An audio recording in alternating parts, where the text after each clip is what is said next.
Motivational minutes with Ninja मोंगा।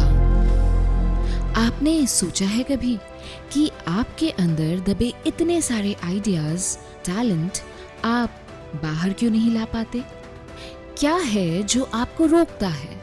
आपका खुद पर यकीन, आपकी झिझक, लोगों की नसीहतें, जिंदगी में पीछे रह जाने के डर से अलग कदम उठाने का डर, कहीं फेल हो गए तो, ट्रोल हो गए तो?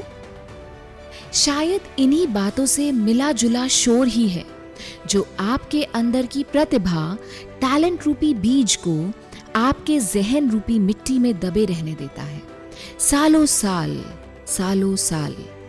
और हम अपने सपनों और चाहतों को और अंदर ढकेल देते हैं। वो बीज डोरमेंट ही रह जाता है। उस टैलेंट रूपी बीज को एक किसान की जरूरत है, एक ऐसे किसान की जो तब भी यकीन रखे जब कोई और नहीं रखे।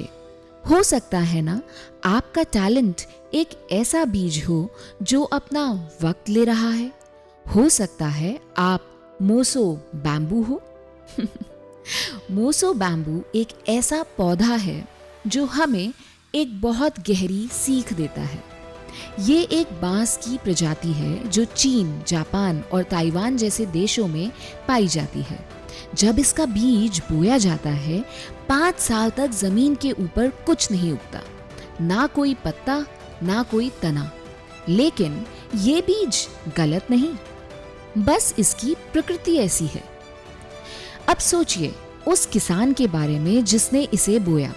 5 साल तक बिना कोई नतीजा देखे वो हर दिन इसे पानी देता है, मिट्टी को पोषित रखता है। सिर्फ कुछ ही हफ्तों में मोसो बैम्बू 80 फीट तक ऊंचा हो जाता है। कैसे? क्योंकि पिछले 5 सालों में वो जमीन के नीचे अपनी जड़ें मजबूत कर रहा था। वो तैयारी कर रहा था इस ऊंचाई के लिए जिसे वो संभाल सके। तो अगर आज तुम्हारा संघर्ष दिख नहीं रहा, अगर लोग तुम्हें नजरअंदाज कर रहे हैं, अगर तुम थक गए हो, तो याद रखना, तैयारी का समय कभी व्यर्थ नहीं जाता। अपनी जड़ें मजबूत करो, तुम्हारा भी समय आएगा। हमें पता है ये, बस याद दिलाना था कि धीमी शुरुआत भी बड़ी उड़ान की तैयारी होती है।